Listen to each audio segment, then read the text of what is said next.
Hello everyone, NEET PG 2026 के form बहुत ही जल्दी निकलने वाले हैं। या तो आज रात तक निकल जाएंगे या कल निकलेंगे।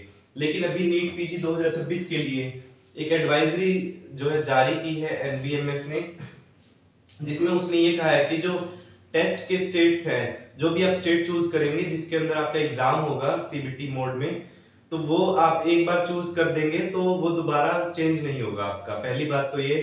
दूसरा, जो टेस्ट का जो सेंटर है, ठीक है, वो first come first serve basis पे नहीं होगा। ठीक है, ये ध्यान से सुनिएगा, first come first serve basis पे नहीं होगा टेस्ट का सेंटर।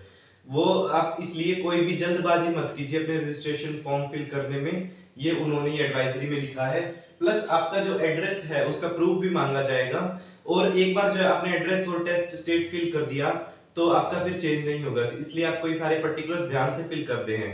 सिर्फ यही नहीं, सारी डिटेल्स आपको ध्यान से फिल करनी है अपने फॉर्म में। ठीक है। तो जैसा कि मैंने पिछली वीडियो में भी बताया था आपने कि नीट पीजी 2026 पोस्टपोन नहीं होगा। ठीक है, 30 अगस्त को ही होगा।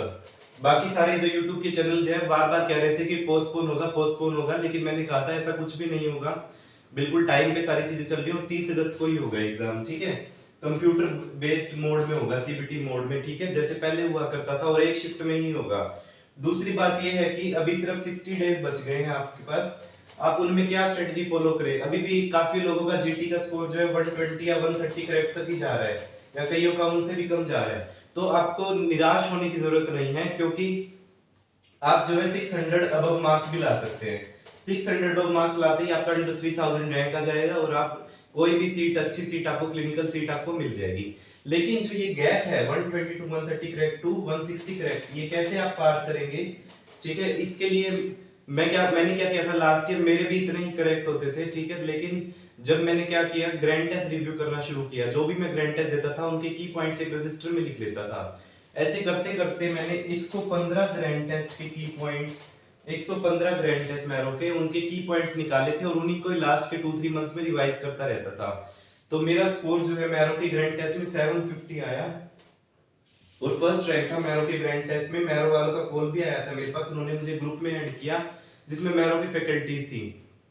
प्लस मेरा नीट पीजी में, इनिसेट में मेरा 1413 रैंक था, और नीट पीजी में मेरे 160 करेक्ट थे और 600 मार्क्स थे। 600 मार्क्स थे, और उसमें मेरा 3000 रैंक था, 3077। ठीक है, और तो ये कैसे हुआ, 115 ग्रैंड टेस्ट रिव्यू बुक से। अब मैं आपको वो रिव्यू करने की जरूरत नहीं है, इतने सारे ग्रैंड टेस्ट मैंने पब्लिश कर दिए बुक आप लोगों के लिए। आप सैंपल पेजेस देख सकते हैं यहाँ पे। ठीक है, ऐसे की पॉइंट्स हैं, 50,000 की पॉइंट्स कवर्ड है मेरी बुक में। आप जो है 20-25 दिन में आराम से इसको पढ़ सकते हैं, फिर उसको रिवाइज कर सकते हैं। तो ऐसे ऐसे सैंपल पेजेस है ये। 4000 फ्लैश कार्ड है मेरे पूरे पैकेज में, और जो है 50,000 की पॉइंट्स को कवर करती हुई मेरी बुक है।